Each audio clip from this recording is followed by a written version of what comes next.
Hey class, welcome to the lab help video for chapter 5 and 7 lab. I want to talk to you about it just a little bit because it's different from the other lab files that we've done in class. What I mean by that is we're starting to be able to put all the pieces together as we've studied over the course of the semester. So we're starting to be able to piece things together that we, up until this point, couldn't piece together. That's really important because as we move forward in the class, especially after exam 2, there's going to be a lot of work that we're going to do that's going to involve the critical thinking of putting the pieces of things that we know together. So that begins here. This is the first lab that you've had outside of an exam where you were largely given a set of instructions and said go and good luck.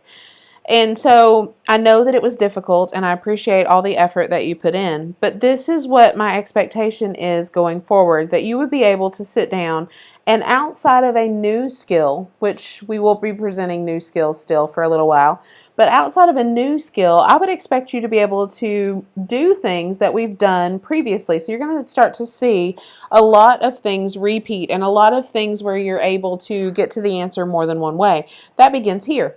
Having said all that, we have 4 tabs that I'm going to walk you through. Some of them are easier than others. So I'm not going to walk you through them in the order that they're presented here because some of them are significantly more difficult. I'm going to start instead on the easy ones.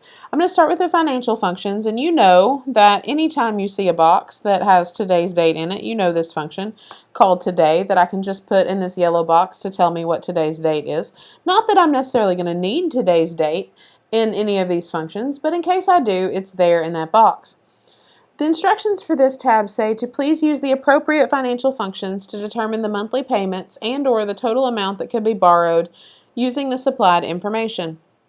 It's very important that you are able to figure out what function to use. There are lots of payment functions that we've come up with. We've come up with the payment function, the interest payment function, the principal payment function, the cumulative interest payment, the cumulative principal function, the present value function, so on and so forth. And you'll know that there's a lot of functions that I could come up with.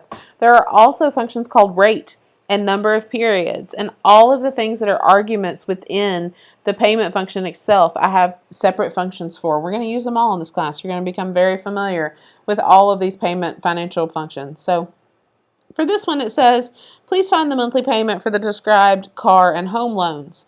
So to find a monthly payment, you know it's equals PMT. I'm going to go ahead and put my negative sign out in front of this function because I know it's going to return a negative value, and I want a positive value.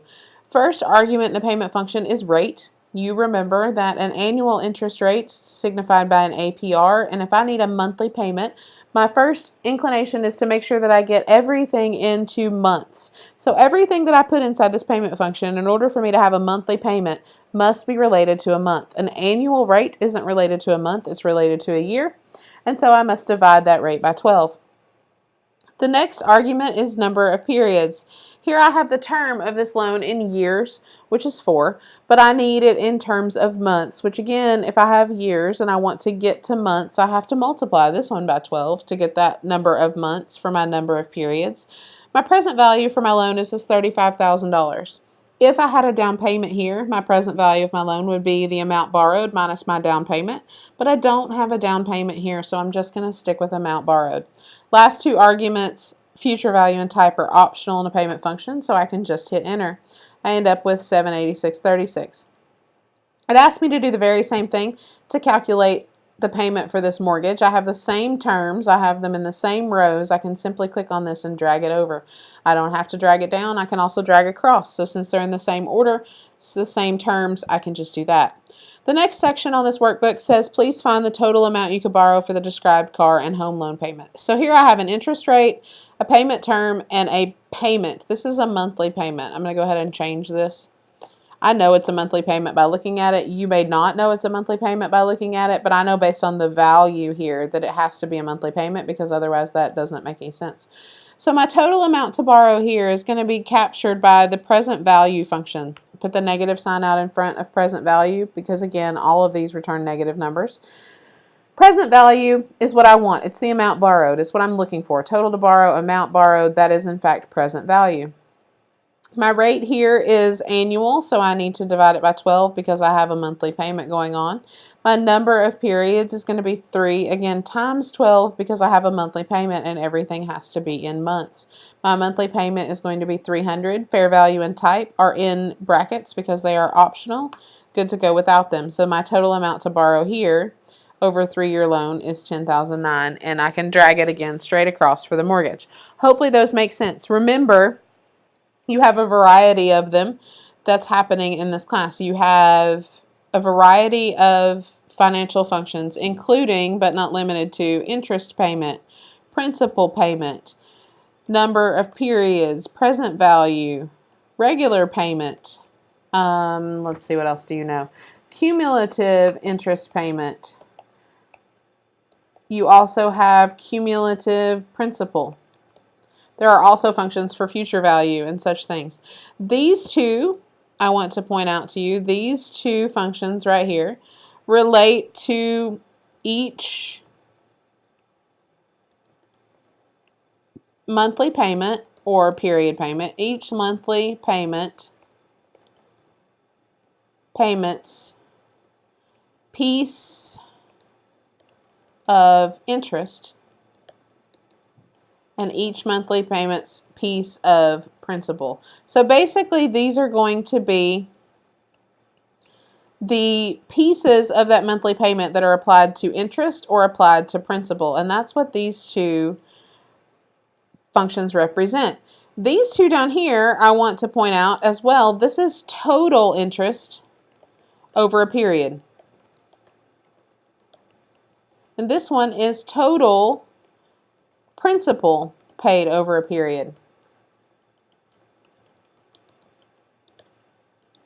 So that will help you to remember. So this one's number of payments, this one's present value, this is the payment function that you already know. But the difference between these two often escapes students. So these two functions break these monthly payments into their interest and principal portions. And these two tell you over the life of the loan how much interest am I going to pay and how much principal am I going to pay. So that's how those work. Sorry, I've lost my mind. Let's skip ahead to the subtotal practice. This page says, please create subtotals that show each employee's sales by year. So we have to turn around and we have to look at this. We have employee D, B, D, C, E. So I have all of these employees that are all messed up and they're not sorted in any particular way. So the first thing that I need to do to use subtotals, we've talked about this in class, is to sort my data. I have to sort it by employee, and then I'm going to have to sort it by date in order to make sure that I get the years together as well as the employees. So we're going to create a sort, and we're going to sort employee from A to Z. We'll do that first. And then I'm going to click on this sort and filter, and I'm going to click on custom sort. If I click on custom sort in my Mac, it's going to bring up sort by employee A to Z, which is what I just did. But I want to add a level of sort, and I want to say then sort by date, oldest to newest, and I'm going to click OK. So now I have not only sorted by employee, but I have sorted by employee and then by date. So that helps me, and I could create subtotals here for each employee, but I want to create the subtotals that show the year. I don't have that option unless I have a field called year. So here I'm going to show you a function that we've talked about briefly, but I haven't actually used. So we're going to create a column called year.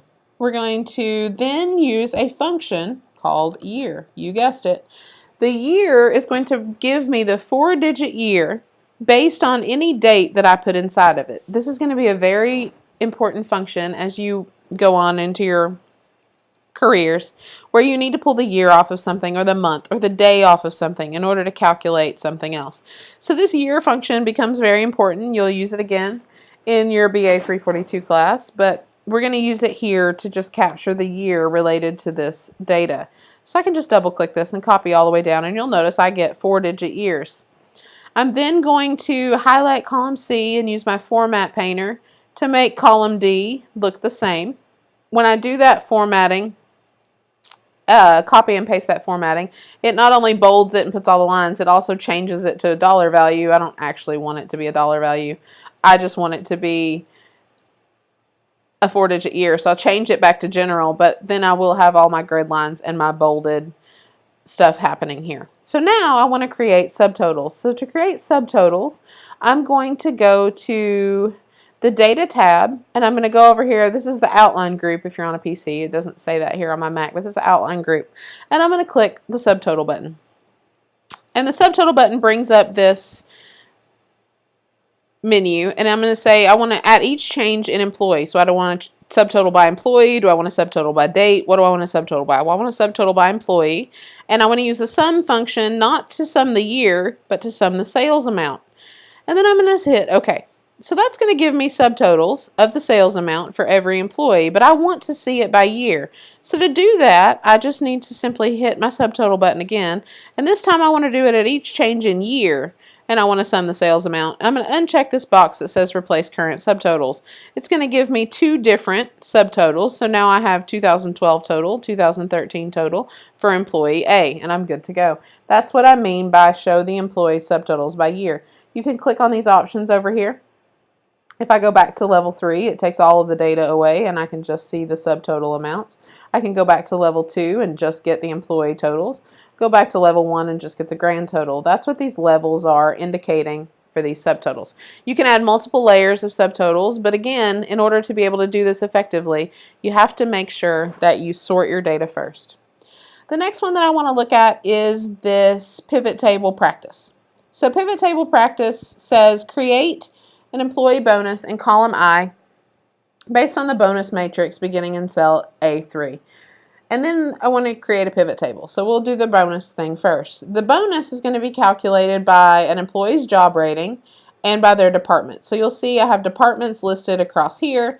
I have job ratings listed across here. So this is set up so that I can look up an employee based on their department and then based on their job rating. This is an index match.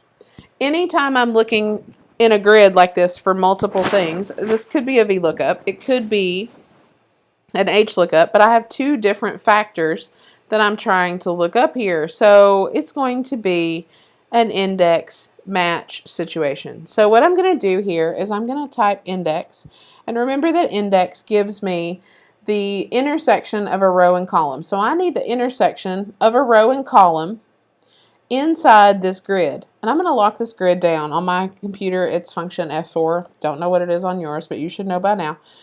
And then I want to look up the row number. For the row number, what I'm trying to figure out is the job rating, because on the rows vary by job rating. So here I'm going to use a match to figure out what job rating I'm looking for. So I'm going to look for Lisa Page's job rating, which happens to be in cell J15. I'm just going to type J15 because I can't click it because my box is in the way.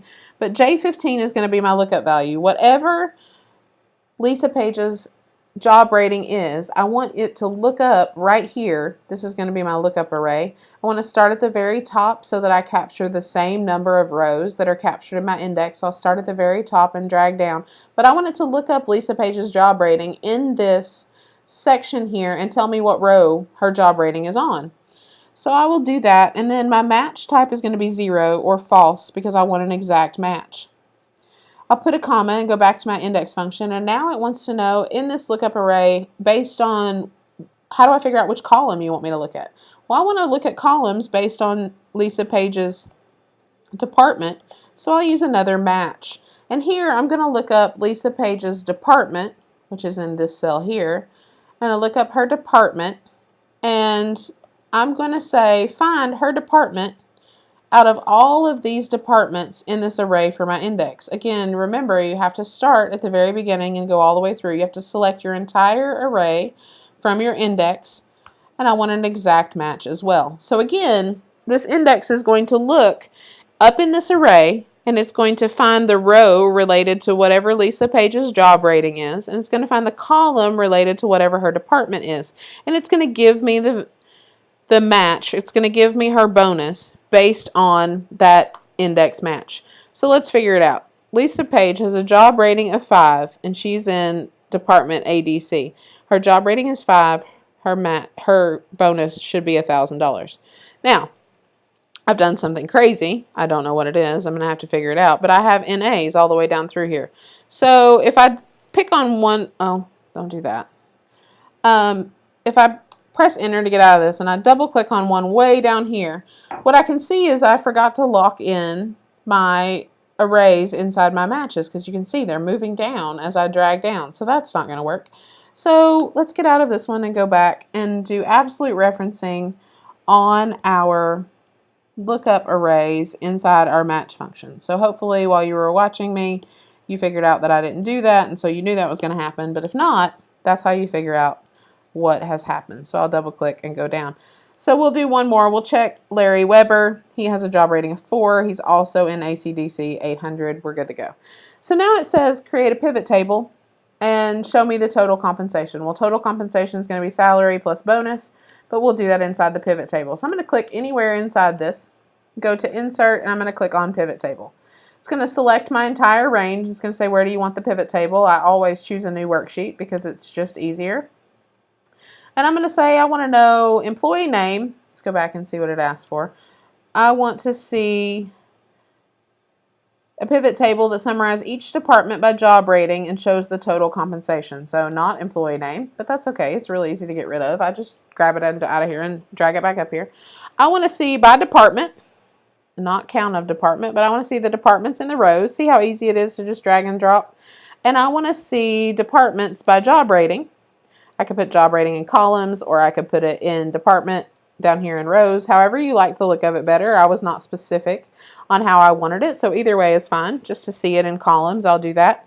And I want to create a calculated field. So here, I need the total. So this will show me the total salary, and this will show me the total bonus. But I need to see the total compensation, so this isn't going to work. I'll drag and drop these back out of here, or I could just uncheck them. I'm actually going to move job rating down here so you can see this more clearly, but again, it doesn't matter. And now in my pivot table analysis, I'm going to say field items and sets, and I'm going to say create a calculated field. I'm going to call this field total compensation. And I'm going to say the formula for this is not equal to 0, but it's equal to salary plus bonus. And I'm going to say OK. And then I'm going to have the sum of total compensation here. I can click here, click field settings, tell it what number format I want it to be in. I want it to be currency. And I am off to the races with my, well, that was special. That didn't work. Okay, so field settings, number. Let's not pick number, let's pick accounting format and say OK, and there we go. Now we have dollar signs. So now we're looking like currency. So this is a basic pivot table. You can drag and drop things all over this. That's the point of a pivot table. You can play with it. The last section in here is arguably the most difficult worksheet in this workbook. So let's take a look at what has to happen here. On this worksheet, we've been asked to indicate, or been asked to fill out a lot of things. So it says, I'm just going to read the instructions. In cell G8, insert a date function to calculate the number of years between 1/1/2008 and in cell H2 and the last remodel date. So years since remodel, we're comparing to this date, not to today, because that's what our instructions say. So the years since last remodel is going to be year frac, which we've learned, year frac of the start date 1/1/18, which is the earlier date, and the date of the last remodel, which is going to be F8. Again, I can't click on it because my cursor is in the way. So start date, end date is going to be F8. So I get year frac, and I have 13.75 years since the last remodel, and that makes sense. 2004, 2018, almost 14 years. So that makes sense. The next one says in I8, enter a nested logical function to display needs to remodel if the apartment is unoccupied and was last remodeled more than 10 years ago. So I either need needs to remodel or no change. For all other apartments, display no change. Use a logical statement in column H to calculate the amount of pet deposit to be paid. So we'll start with this one. And this one says if, and then it says I need two things to be true. So if the apartment is both unoccupied and was last remodeled more than 10 years ago. So in order to calculate two logical functions, I'm going to use an and here. And I'm going to say the year since remodel is greater than 10. And my next logical function is occupied equals no. And I'm going to put no capital N-O in quotation marks, because that's what's happening, is either Y-E-S or N-O in that field. If that is equal to no, if that's true, it says display needs to remodel. If that's false, it says no change. So again, you have to walk through this logically. I need two things to be true in this recommendation. I need it to be unoccupied, and I need it to be more than 10 years since it's remodeled. So that's what's captured in the and, meaning if both of those are true, I need to say needs to remodel. Otherwise, I'm going to say no change. So this one's no change, largely because it's a yes and there are people in it. So I'll drag that down and make sure that it works. So let's find another one. If I need to remodel, more than 10 years, and no, so that's working out fine. The next thing says, please use a logical statement in column H to calculate the amount of the pet deposit to be paid for each department. Assume if the apartment is occupied, it has a pet deposit. So here, what's going to happen is we're going to do another if statement. So if, let's see, if the apartment is occupied, we have two different types of pet deposits. We have pet deposits for 3 bedrooms and pet deposits for 2 bedrooms. So here we actually are going to have 3 options for this. We're going to either have a $275 deposit, a $200 deposit, or a $0 deposit. So here we have to think through logically what we want to happen. Well, if there are 2 things that are true, which means I'm going to use an and. So if the number of bedrooms equals 3, and the apartment is occupied, so E8 equals yes. If both of those things are true, what is my pet deposit going to be?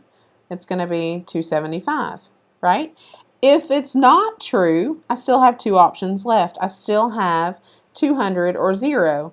So now what I'm left with is if both of those are not true, it's going to skip to this part, and I'm going to say, okay, well, if both of those are not true, what if occupied equals yes? So if it's occupied, now the pet deposit is going to be 200. If it's not occupied, the pet deposit is going to be 0. I'll close both of these up and see if I've gotten my pet deposit. So this one is occupied. It is 1 bedroom, so it should have a $200 pet deposit. That works. This one is occupied, and it has a 1 bedroom. This one is occupied. It should have a pet deposit. So let's see what happened. Oh, look, I forgot to absolute reference these, and as I drag them down, they're creating nonsense. So let's go back up here, and let's absolute reference inside these input cells. So H4 and H5 need to be absolute reference. Now let's copy it down again and see if we get it. So occupied, yes, $200 deposit. Occupied 3 bedroom, $275. Not occupied, 0. It's working out just fine. Now it says in cell B2, please use data validation to create a drop-down list of all the apartment numbers for a user of this worksheet to easily reference any room. So here it wants me to create data validation. It wants me to create data validation related to this list. So I'll go to the data tab, not the draw tab, but the data tab, and find this cell. I'm going to say I want to do new data validation. And I want it to allow anything from a list. I want to ignore the blank cells and enter a drop-down box, and I want my list to be found here, just a list of all the apartments. So that's how I'm going to go, and I'm going to grab that list of apartments. That's how you create this drop-down box with a list of apartments. Not departments, apartments. And then it says, in cell B3, insert a nested match function within an index function that look up the rental price in column D using the apartment number in cell B2. So use an index match. I can use an index match. I actually could use a VLOOKUP for this, but since it asks for an index match, that's what I will do. I'm going to select my whole array for index match. There's no reason to select anything other than the whole array for an index match. It's what it's for, so there's no reason to select anything else. You should always just use the whole thing because it'll look left, right, up, and down. Doesn't matter. For my row number is going to be decided based on this apartment. So here is what I'm going to use my match for because that's going to dictate what row I'm in. My lookup value is going to be 105. And where am I going to find 105? I'm going to find 105 somewhere here in this list of apartment numbers, and it's going to return whatever row that 105 happens to be on. I do want an exact match, so I get 0 or false here. And now for the last argument for column number, I just want it to show me the rental price. Well, the rental price has its own column. I don't have to look anything up here. I'm just doing a match for 1. So my rental price is going to be column 1, 2, 3, 4. So I can just simply put a 4 here. I don't have to put another match because I'm just looking up the rental price. The rental price for apartment 105 is in fact $1,500. We'll change it just so we can double check. 202,875. Good to go. Lastly, we have to do these database statistics. So now in cell P8, please use the database function to count the number of apartments that need to be remodeled at this time. At this time, management wants to remodel any unoccupied 2 or 3 bedroom apartments noted as need to remodel.